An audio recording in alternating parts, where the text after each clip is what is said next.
Welcome back to the Skift Daily Briefing. It's Thursday, July 9th. I'm Sarah Dandashi, and today EasyJet is on the verge of being sold, and it's triggering a bigger question about which European airlines are next.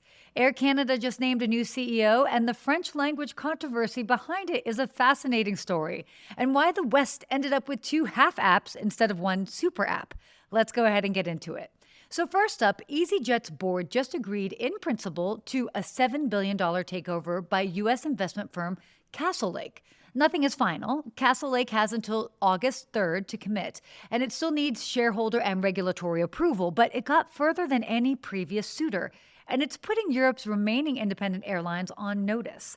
Skift sized up 10 possible next targets. Condor is the only one actively shopping for a buyer. TAP Air Portugal is the cleanest deal in Europe right now, with Air France, KLM, and Lufthansa competing for a 44.9% stake, a decision expected before October. Air Baltic is distressed and needed a government loan in April just to make it through summer.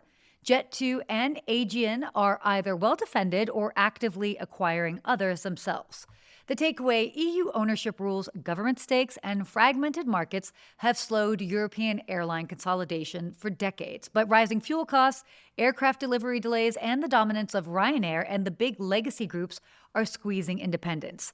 EasyJet may be the signal that the dam is finally breaking.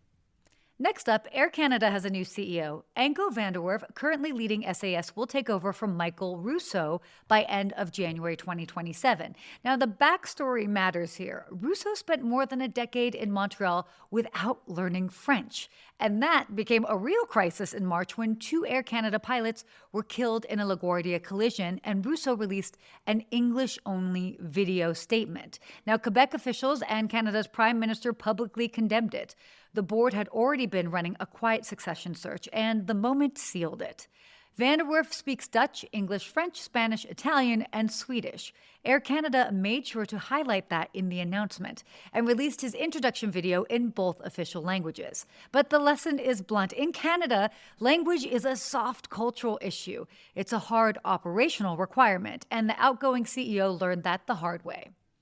And finally, a sharp analysis on why the West ended up with two half apps instead of one super app. Uber owns the transaction, Google Maps owns the discovery, and in the first half of 2026, both started moving into each other's territory. Uber added hotels through Expedia in April, Google launched a controversial AI layer called Ask Maps in March, and the problem: nobody opens Uber to decide where to take a trip, and Google deliberately hands you off the moment money needs to move.